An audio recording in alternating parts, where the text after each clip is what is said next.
Last day of camp, I think we're thankful that, other than a couple injuries toward the end with McCann and Givens, we've been relatively healthy. Had some very tough roster decisions, and we still do leading into opening day. And I anticipate that our entire opening day roster, particularly in the bench and the bullpen, will not be settled until all of the activities around the league, until we get to opening day and know the entire context of our health situation and our roster situation. But in terms of the rotation competition, you saw that we optioned Grayson and Kyle Bradish and Tyler Wells are going to fill out the final 2 rotation spots. So that was a big competition. And certainly a difficult one. It wasn't the hope or the expectation that I had or I think anybody had coming in. But bottom line, I think we want to put ourselves in the best position to win these first 5 games and the games that come right after that. We're trying to win every game that we can to start the season. And, we felt that we evaluated those 5 pitchers, Gibson, Kramer, Irvin, Bradish, and Wells, give us our best bet, and we don't want to put Grayson Rodriguez into the bullpen. So our move was then to option him to the minor leagues, get him back on track. It was not a representative spring training for him, and I anticipate that we'll get him up ASAP, and I look forward to doing so. When you look at getting him back on track, does that mean getting through the second time through the order, or what's the exact parameters of that? Yeah, he just didn't really have a good start this spring, and kind of didn't get out of the 4th inning, even at the end that was the case, and it seemed like that second time through the order and that 3rd inning was an issue. I thought he wasn't able to establish his slider as well as we've seen him do in the past. Command's not as good as we've seen him do in the past. And these other guys stayed healthy and pitched better, and they all have major league track records, and they've earned these spots too. And like I said, I think that coming down to him and Wells for the final spot, these are starting pitchers, and they're good ones, and they're big parts of our organization now and in the future. And to take them and put them into the bullpen is not something that we want to do lightly. We're going to need all these starting pitchers to get through the season, and it's just the start of the season. This isn't anything permanent. I've never seen a team go through the entire year with the same 5 starting pitchers for the whole season. So we're going to need more starters. We're going to need Grayson. We're going to need DL Hall. We're going to need Watkins. We're going to need Zimmerman. We're going to need all these guys. And they're just starting the year off the roster, but that can change in one day. Are you expecting Givens on the IL?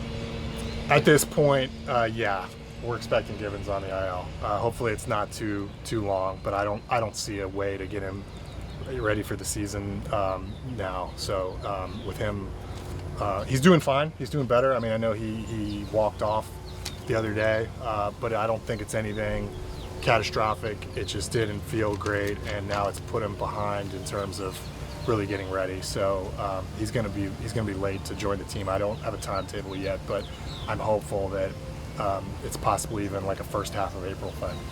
McCann. What about McCann? We're still taking that a day at a time. Let me put it this way: we're gonna bring another catcher with us to Boston, and it's possible that we'll decide tomorrow, but it's possible James does not get on the plane to Boston tomorrow too. So yeah, I think that's likely an IL, and honestly the necessity then to add another catcher to the 40-man informed some of our moves today. Were you impressed by some of those left-handed hitting bench guys? Even though you had the option, impressed like what they were able to do this spring, and happy to have them as depth. Impressed by all of them.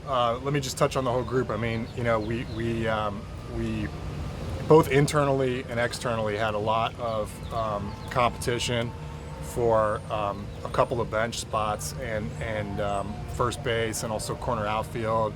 Left-handed hitters to go with Mountcastle, to go with our outfielders a little bit, to help DH, and they all showed up and they all played well and they all put up numbers, and that includes Taryn Vavra and Kyle Stowers, and it includes Franchi and Lester and O'Hearn, and Mazzara had a decent camp too. And with some of the other things that we're having to do with our 40-man, it's we're unlikely to be adding right there, but I think there's a possibility. Franchi's got some rights in his contract to look around, but we'd love to get him back. We'll see what happens the next couple of days, and I expect that we will see many, if not all, of those guys play for the Orioles at some point during the season. So that's the plan, and that's why we built so much depth. So Cordero and Mazzara were they both opt-outs? Yeah, they as many minor league free agents have. There's, I'm not going to get into the technicalities of assignment clauses and release clauses, but they didn't make the opening day team, and they have the ability to kind of look around. It's possible some of them will come back. Would you make a trade for a reliever, lefty? I can't kind of comment on things prematurely publicly in my position. We are working I don't want to call it we're looking at the waiver wire, but the out clause market too, and that's part of the uncertainty that carries into the next few days going into Thursday. What are you looking for Grayson Rodriguez to work on when he's down in AAA? I think he needs to look like himself and get some longer outings. It's just this was not ready to jump into a major league rotation. Just getting not past the fourth inning, and we know what he's capable of, and I think I wasn't expecting this, and we were hoping that he would show up as a better version of himself than I think we got here, and we just had 5 other guys that were more deserving at this point in time. But I know what he's capable of. I think he's going to show it again really quickly. As soon as he does, we're going to be all over it. So your belief in the organization is that obviously there's a lot of talk. Spring training stats may not be as important. It's not about the stats as much as it is the way that he looked and the fact that he couldn't really get past that fourth inning there. Yeah, I think stats is a literal word. We have a lot of stuff we look at. We have a lot of data. We have a lot of information and command and establishing pitches and getting through innings. The subjective part of it is big too. So I think with all of those things, we prefer the 5 other starters to start the season. And as I said, I do not want to relegate him to a bullpen role given the potential that he has and what we're going to need from him in the near future and then also the long-term future. So this was the right move for the team in my estimation. But had any one of those 5 not surpassed him, I think he's the next guy in there. So that's pretty much the case as of right now. Did you consider a piggyback with him? We did. I think these guys aren't hugely built out as it is. The ones that we are breaking camp with, April tends to be a little bit strenuous on a bullpen because of that to begin with. And so if you're going 6-man rotation or you're going piggyback, that's one fewer true bullpen spot. I also find that piggybacks are really hard to execute at the major league level when you're trying to win. Let's say your first half of piggyback comes out and you're winning 6-4 and it's the 5th inning. You're going to want to go to your situational relievers to close that game down. These games are important. Boston's in our division. Texas, we expect maybe a wild card foe if we're in the wild card race and they're in the wild card race. So we want to manage the games to win and not have piggybacks set up for these first 5 games, nor a 6-man. We just don't have the bullpen for that right now.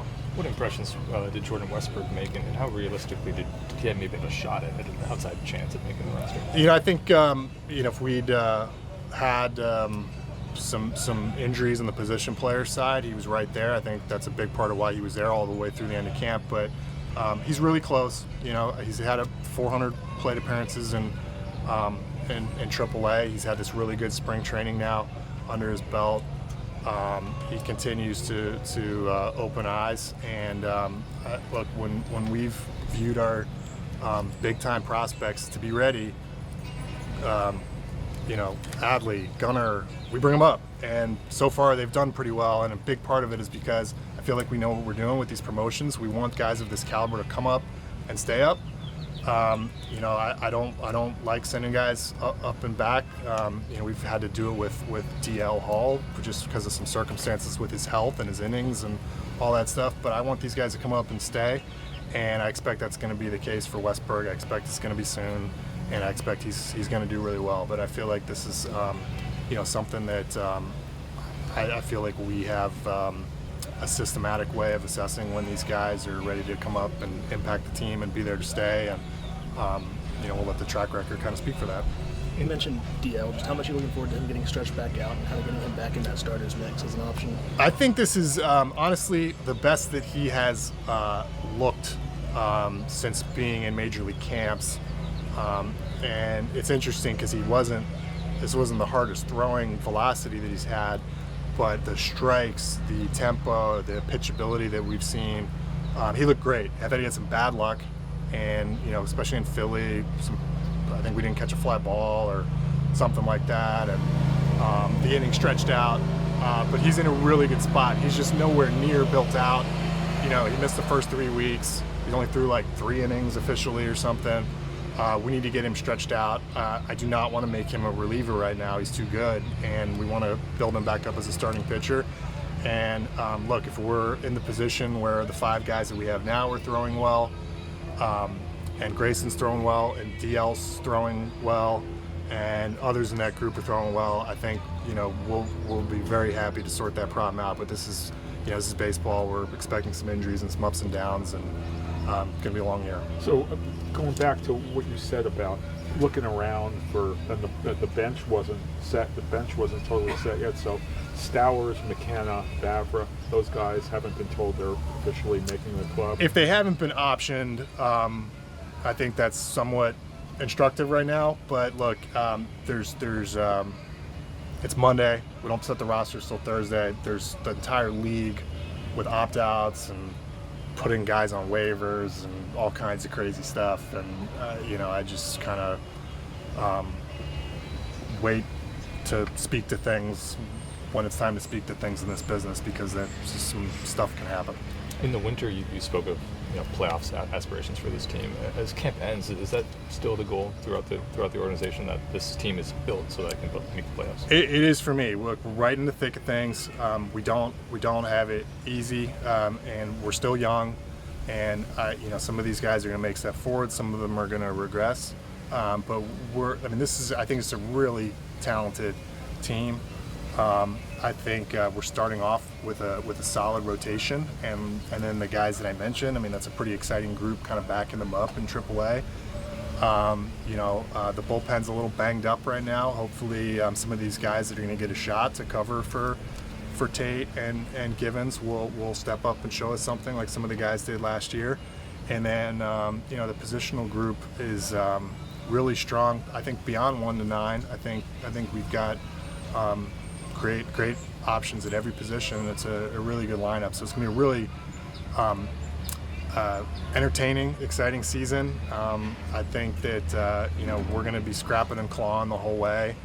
And my goal is that we get to the trade deadline and we're in it, and that we're looking to add to this group for the first time since I've been here. So we got to go out and play the games now. But I thought the coaching staff did a great job keeping almost everyone healthy, and we're going up there with all our position players, our starting position players healthy, and our 5 starting pitchers healthy, and can't ask for more than that at the end of the camp. I know these guys asked you this at the start of camp, but a lot of the projection systems have you guys, winning fewer games than you did last season. Obviously, a huge jump last year, and those teams typically, historically, tend to regress. What is it about this group that you think that they can defy those odds? I think they're young and they're talented. I think we have depth. We have different people we can go to if some people aren't working out or they're not getting hurt. We got flexibility to do that. And I think it could be hard for projection systems to capture that. That said, I'm not ignorant to them. We have our own that we look at internally, and we like this team. We like our chances. So, we'll see how it goes. I feel very firmly that we're on a excellent trajectory here. That this group is going to help us keep taking a step forward, and that we're going to have a great season, and it's going to be a second in a row exciting season of Orioles baseball. And I'm really proud of this group that they've kind of gotten us over that hump, and then we're talking like this right now. But we got to go beat the Red Sox, the Blue Jays, the Rays, and the Yankees, and we're respectful of what they bring to the table. That's for sure. Back to DL Hall. I know you mentioned you want to get him on a starter progression, but is that something that wasn't an option to do that in a major league bullpen, or is that just too difficult to accomplish? It's not a good option. Walt, like I said earlier, while you're trying to win right out the gates, and we're facing Boston and Texas right out the gates, we maybe have some starters that aren't going to be able to get into the 7th or 8th too easily because it's the first couple series of the year, and the games are unpredictable. So to throw a guy in the bullpen and just be able to say with certainty you're going to be able to throw him 3 innings, then 4 innings, and then have the appropriate rest, it affects the whole rest of the bullpen. It's very unlikely that that's going to go to plan. They also have rainouts. So the most important thing for him is to get built up as quickly and safely and as assuredly as possible. And look, he came up last year, had some moments, did well, numerically had some struggles, and he just didn't beat these other 5 guys, nor was he built out for it. And we just like what he offers for the future, and we're going to go work on that right now. But he's gonna be a big part of this team this year. He's going to be up, and I think he's going to help us win. It's. Great, thank you. Oh no, sorry. It's been 40 years almost since this team's won a World Series. Obviously, for the first 35 or so, you weren't here, so you can't speak to those years. But do you believe that the organization is now on the right track? Maybe not this season, but in the future, to get back there? Yeah, look, I can only speak for 2019 on. We started in about as low of a point as you could possibly start something like this. I think we had an above 500 season in year 4 with a whole bunch of crap happening in between, and now we're sitting here with a team that I feel like has a good shot at the playoffs in the American League East, and we also have the top minor league system in the game. So we're doing everything that we can do. We're going to keep doing better. We're going to keep adding. We're going to keep investing. We're going to keep running this organization as well and as smartly as possible, and make the Orioles baseball as good as it can possibly be. And I think we're going to be judged on how that goes, and that's what I hope happens. The last one for me, sorry guys. Back to Grayson and DL. Are the service time implications part of the calculus with those guys at all moving forward? No, I really get frustrated with that topic too. We have 5 starting pitchers here, with all of them, established major league success as starting pitchers, and they had good camps, better camps than these guys, it really wasn't tough to decide on that last rotation spot through the lens of who do we want to help us win these games in at least the first 5 games of the season. We'll take it from there after those games. And once you get past that, okay, do we want to put these guys in the bullpen? And the answer is no. And so we option them. But Adley got hurt last year. That was unfortunate. As soon as he was healthy, we brought him up. Gunnar Henderson, we brought him up. He's obviously making the team. When guys are ready and the job is theirs and there's not better options, we bring them up to the major league team. We're going to continue to do that. This group's working their butts up. We're getting better, and there's a lot of competition. And to send some of these guys out is very difficult. But it would also be wrong of us to send out, somebody more accomplished, had a better spring, has earned it, is looking sharper, because somebody was a high pick or something a couple years ago. We're out of that mode, and we're going to go with the best guys and put ourselves in the best position to win these games.